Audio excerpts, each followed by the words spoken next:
Conectando, bienvenidos. Mi nombre es Horacio Urteaga y estamos estudiando juntos el libro de los Hechos. Estamos leyendo una porción pequeña cada día y estamos meditando en ella, qué es lo que el Señor nos muestra, y conociendo un poco más acerca de la obra de Cristo y ahora de lo que sucede después de que Jesús muere y resucita. Hemos visto en el capítulo 1 que Jesús estuvo con sus discípulos resucitado 40 días.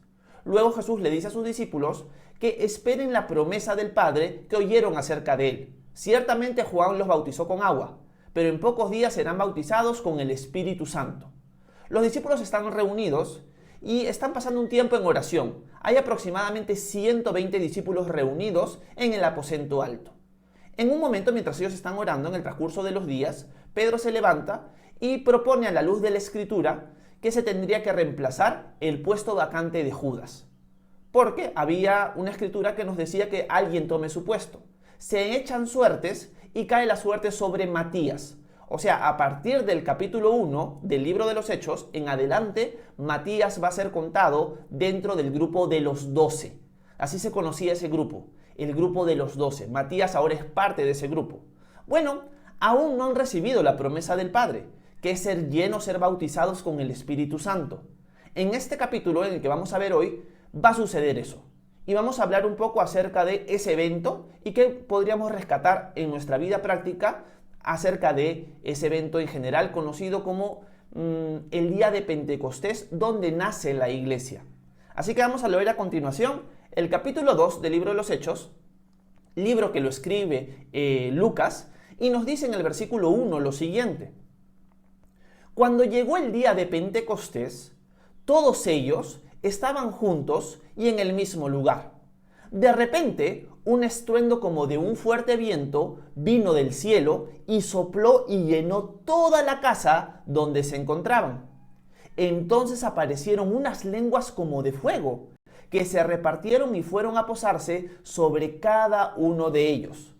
Todos ellos fueron llenos del Espíritu Santo y comenzaron a hablar en otras lenguas según el Espíritu los llevaba a expresarse. Bueno, vemos la primera parte del texto. Una de las cosas que tenemos que recordar constantemente mientras vamos a ir leyendo el libro de los Hechos es que el personaje principal del libro de los Hechos es el Espíritu Santo. Es Dios el Espíritu Santo. Y en este momento estamos viendo que el Espíritu Santo llena a todas las personas que están en el aposento alto esperando la promesa que escucharon de Jesús. La promesa de ser bautizados con el Espíritu Santo. El día en que sucede es el día de Pentecostés. ¿Qué es Pentecostés? Pentecostés era una de las 7 fiestas de Israel que Jesús o Dios mandó en el libro de Levítico en el capítulo 23. Los judíos, los israelitas, tenían como mandamiento celebrar 7 fiestas distintas en el transcurso del año en la ciudad de Jerusalén. Inicialmente no se celebraba en Jerusalén porque todavía no habían entrado a la tierra prometida, pero posteriormente a su entrada a la tierra, ya ellos la celebraban siempre en Jerusalén. La primera fiesta era la de la Pascua, la segunda fiesta era la de los panes sin levadura, la tercera fiesta era de los primeros frutos y la siguiente era la de Pentecostés, conocida también como la fiesta de las primicias. Esta fiesta sucedía más o menos 50 días después de la fiesta de los primeros frutos. El día de la fiesta de los primeros frutos es el día donde Jesús resucita. Por lo tanto, si Pentecostés ocurría 50 días después, significa que han pasado 10 días entre el aviso de Jesús y este momento. Cuando Jesús asciende a los cielos, les dice, esperen la promesa del Padre. ¿Cuántos días han pasado? Desde ese momento hasta ahorita han pasado 10 días. O sea, los discípulos han estado reunidos, orando, esperando la promesa del Padre durante 10 días. ¿Qué podríamos rescatar de esta verdad? Que el tiempo de Dios no es el nuestro. Lo más probable es que los discípulos deben haber esperado que la promesa del Padre llegara al día siguiente. Pero no sucedió ni el primer día, ni el segundo, ni el tercero, ni el cuarto, ni el quinto. Llegaron a la semana y no descendía la promesa del Padre, el bautismo del Espíritu Santo. Es recién a los 10 días que sucede. En cierto sentido, nosotros tenemos en el Antiguo Testamento un lapso de 10 días también de respuesta a la oración en el profeta Jeremías. En Jeremías capítulo 42 nosotros vemos que los hombres de la nación de Israel le piden consultarle a Jeremías algo a Dios. Jeremías es un profeta del Antiguo Testamento.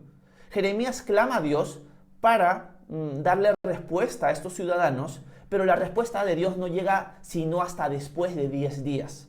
De la misma manera, los discípulos han recibido la promesa del Padre de ser bautizados con el Espíritu Santo luego de 10 días. Por lo tanto, es importante reconocer aquí que los tiempos de Dios son perfectos, que no están limitados o sujetos a nuestro tiempo, sino que nosotros tenemos que confiar y esperar. Podría surgir lo mismo en cuanto a cualquier petición que nosotros tengamos. A veces nosotros tenemos peticiones delante de Dios y nosotros empezamos a clamar a Él, pasa un día y Dios no responde, pasa otro día y Dios no responde, y así sucesivamente. Y empezamos a desconfiar de Dios o a desesperarnos y tratar de resolver la situación nosotros mismos. ¿Qué es lo que nos enseña este lapso de tiempo? Que Dios tiene su tiempo para contestar la oración. Nosotros nos tenemos que someter a su tiempo, no Él a nosotros. A veces nosotros tratamos a Dios como si nosotros fuéramos Él, Dios, y Él fuera nuestro siervo. Así no es. Él es el Señor y sus tiempos son perfectos. Si Él no te responde una oración claramente a ti, es porque no es el tiempo de responderte. Lo que tú tienes que hacer es perseverar. De la misma manera que los discípulos están perseverando en este momento. Ellos ya tienen la promesa de que Dios va a enviar el Espíritu Santo. Nosotros ya tenemos la promesa que si oramos en el nombre de Jesús, si estamos en la autoridad de Él, Dios nos va a responder. Positivamente o negativamente, eso depende de Él, pero Él nos va a responder. ¿Qué nos queda a nosotros? Seguir clamando y esperar, porque en el tiempo oportuno Dios va a responder. Bueno, en este texto vemos que por fin llega la respuesta después de 10 días y ellos van a ser llenos del Espíritu Santo. Volvamos a leer nuevamente el texto para poder repasar algunos detalles adicionales. Ya vimos en el versículo 1 que esto sucede en Pentecostés, que era una de las fiestas de Israel. Todos estaban juntos y en el mismo lugar. De repente, cuando llega el Espíritu Santo, nos dice que como un estruendo de un fuerte viento, llega sobre el cielo y sopla y llena toda la casa donde se encontraban. Versículo 3 nos dice que entonces aparecieron unas lenguas como de fuego que se repartieron y fueron a posarse sobre cada uno de ellos.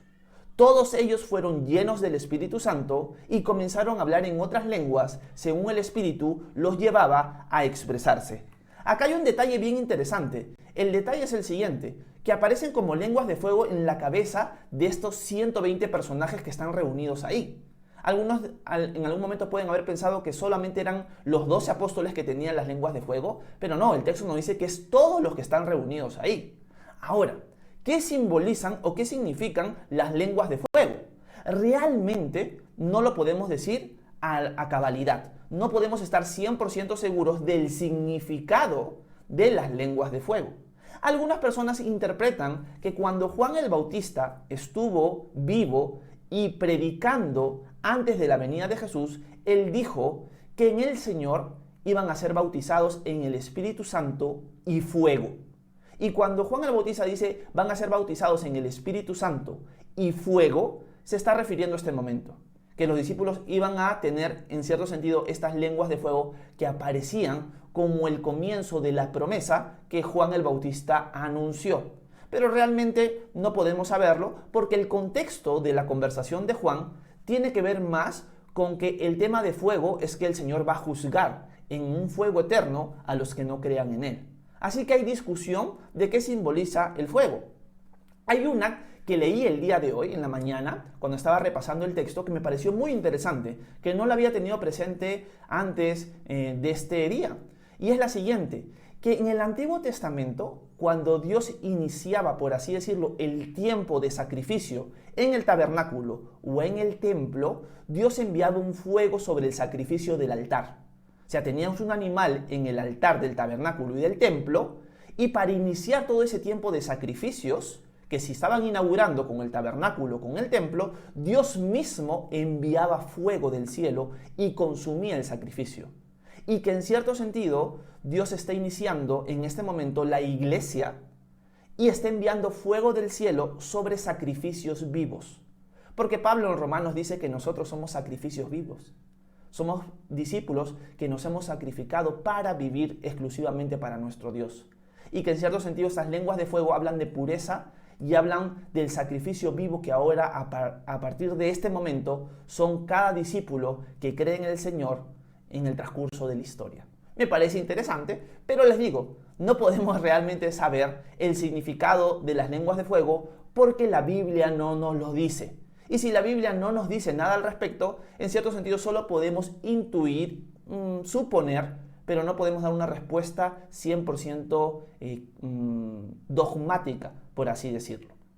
Bueno, cuando este cuarto se llena de un sonido fuerte y de viento, que el viento en cierto sentido siempre era un símbolo del Espíritu Santo, todos son llenos del Espíritu Santo, nos dice el texto, y las lenguas de fuego aparecen, pero un detalle que no tenemos que dejar a un lado es que todos empiezan a hablar en distintas lenguas, todos empiezan a hablar en distintos idiomas. Y eso es algo muy interesante porque una de las cosas que nosotros aprendemos en el Nuevo Testamento es que el Espíritu Santo a ciertos creyentes, no a todos, les puede dar el don de lenguas, que en cierto sentido se está expresando en este momento en medio de los apóstoles, en medio de los discípulos y en medio de estos 120 personajes que están reunidos acá. ¿Cómo se ve, cómo se expresa el don de lenguas? Lo vamos a ver a continuación en los siguientes versículos. Veamos el versículo 5 en adelante. Dice lo siguiente: en aquel tiempo vivían en Jerusalén judíos piadosos que venían de todas las naciones conocidas. Al escucharse aquel estruendo, la multitud se juntó y se veían confundidos porque los oían hablar en su propia lengua. Estaban atónitos y maravillados y decían: fíjense, ¿acaso no son galileos todos estos que están hablando? ¿Cómo es que los oímos hablar en nuestra lengua materna? Aquí hay partos, medos, elamitas y los que habitamos en Mesopotamia, Judea, Capadocia, el Ponto y Asia. Están los de Frigia y Panfilia, los de Egipto y los de las regiones de África que están más allá de Cirene. También están los romanos que viven aquí, tanto judíos como prosélitos, y cretenses y árabes, y todos los escuchamos hablar en nuestra lengua acerca de las maravillas de Dios. Todos ellos estaban atónitos y perplejos y se decían unos a otros: ¿y esto qué significa? Pero otros se burlaban y decían: están borrachos. Bueno, acá sucede algo bien loco y que para muchos de nosotros, o para personas que aún no han creído en el Señor también, puede parecer algo increíble, o sea que no se puede creer. Algo que tú dices: no, esto es ficción. Pero el testimonio de la iglesia actual y el testimonio de la iglesia primitiva confirman que este es un don del Espíritu Santo. Esto es algo que cristianos en el transcurso de la historia han experimentado, experimentan y experimentarán. Personalmente yo nunca he experimentado el don de lenguas en mi propia vida. Yo no tengo el don de lenguas. Pero eso no niega que sí sea un don vigente el día de hoy. Los discípulos empiezan a hablar en distintas lenguas, pero nos dice que ante el estruendo y ante la bulla, ante lo que ellos están clamando, la gente que está por ahí se reúne y empiezan a oírlos en su propio idioma. ¿De dónde aparecen todas estas personas que escuchan a los discípulos hablar en distintas lenguas? Bueno, una de las cosas que tenemos que recordar es que la fiesta de Pentecostés era una fiesta que se celebraba en Jerusalén, donde en este momento están los discípulos, y era una fiesta obligatoria dentro del calendario judío de las 7 fiestas. Habían 7 fiestas obligatorias, habían 7 fiestas que la nación de Israel tenía que celebrar. Pero de estas 7, 3 eran obligatorias. La primera fiesta obligatoria era la Pascua, la segunda era la de Pentecostés, la que están celebrando el día de hoy, y la tercera era la fiesta de los tabernáculos, que era la última fiesta. Por lo tanto, prácticamente todo Israel está reunido en Jerusalén en este momento, porque era una de las 3 fiestas obligatorias. Así que hay un montón de gente visitando Jerusalén, de distintas naciones. ¿Por qué de distintas naciones? Porque los judíos estaban dispersos por el mundo conocido. Por lo tanto, estos judíos que eran romanos, partos, elamitas, que vivían en Egipto, en Mesopotamia, etcétera, etcétera, iban a reunirse en Jerusalén para esta fiesta. Por lo tanto, hay un montón de judíos de distintos idiomas y de distintas nacionalidades que se han reunido y están escuchando a los discípulos hablar en su propio idioma. Nos dicen que habían judíos como tales y también habían prosélitos. ¿Qué era un prosélito? Un prosélito era un gentil, alguien que no era judío, que se había convertido al judaísmo, que se había vuelto judío. Así que tenemos gentiles y judíos que se han reunido para celebrar la fiesta de Pentecostés, que ahora están escuchando a los discípulos hablar en su propio idioma. Y se quedan sorprendidos porque se dan cuenta que estos hombres y mujeres también, son galileos. Los galileos en el mundo antiguo, en el tiempo de Jesús, tenían fama de tener una forma de hablar desagradable. Su forma de hablar era de un provinciano, como lo veían los judíos de Jerusalén. Así que su forma de hablar no era una forma muy agradable. Pero ellos se sorprenden de ver a galileos que hablan en su propio idioma. Porque dentro de esta multitud de judíos y de prosélitos, hablan distintos idiomas. Pero por ahí escuchan a uno hablar el idioma de su región, el otro también, y los empiezan a escuchar hablar en su propio idioma. Pero estos hombres son galileos, ¿qué está pasando aquí? ¿Y qué es lo que los discípulos están hablando en otro idioma en este momento? Nos dice el texto, las maravillas de Dios. Están alabando a Dios. Hay personas que están sorprendidas de lo que está pasando y hay otras personas que dicen, no, estos hombres están borrachos. No podemos entender lo que está pasando, así que lo vamos a atribuir a que estos hombres están ebrios, están borrachos. ¿Qué podríamos rescatar de este texto? Bueno, una de las cosas que vimos en el párrafo anterior es que el don de lenguas es un don vigente para la iglesia el día de hoy.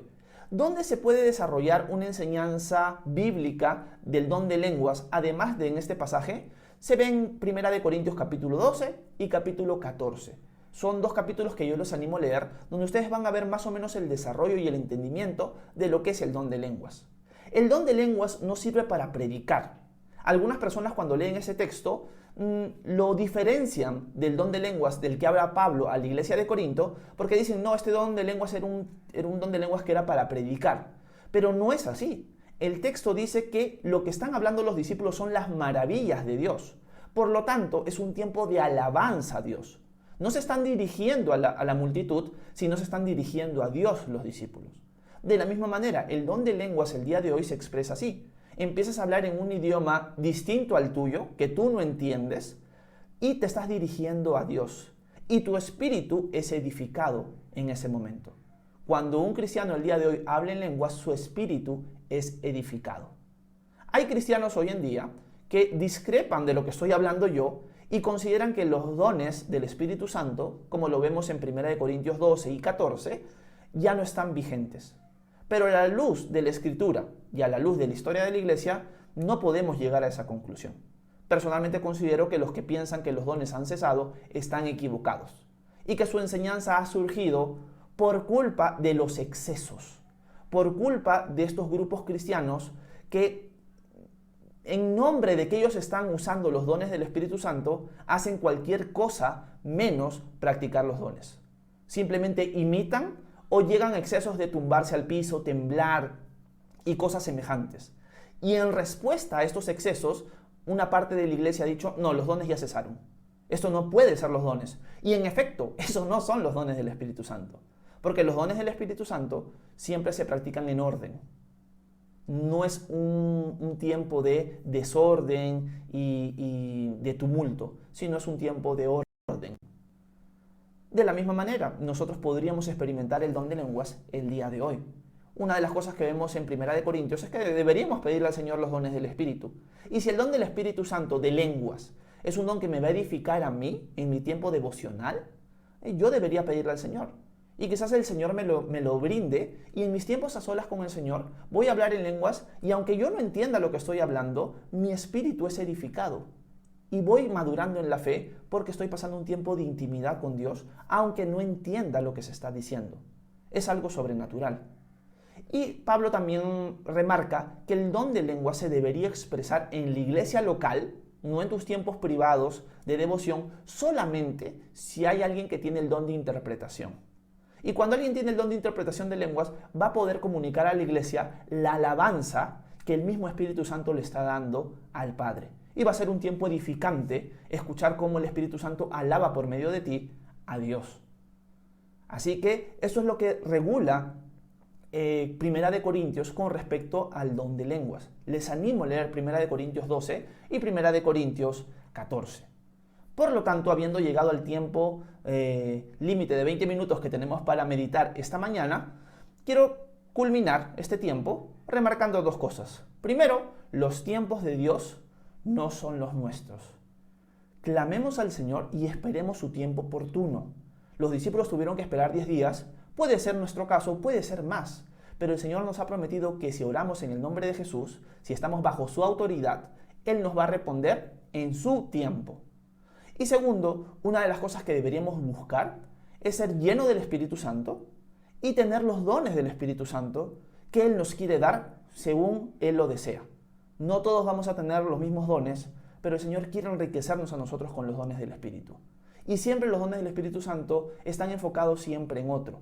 El don de lenguas creo que es uno de los pocos, o quizás el único, que primordialmente tiene el enfoque personal, edificarnos espiritualmente. Y que cuando se usa en la iglesia local, se usa para la edificación de otros si es que hay alguien que interprete. Porque si me pongo a hablar en otro idioma, guiado por el Espíritu, y nadie me entiende, no edifico a nadie. Así que no tiene sentido practicar este don en la iglesia local si no hay interpretación.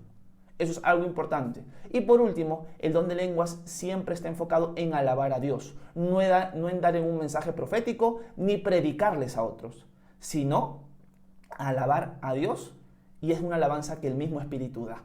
Así que busquemos los dones del Espíritu Santo y los animo a leer 1 Corintios 12, 13 y 14. Gracias por su atención, que Dios los bendiga, espero haberlos edificado en algo esta mañana. Voy a resolver las dudas o preguntas que ustedes puedan tener a continuación. Gracias.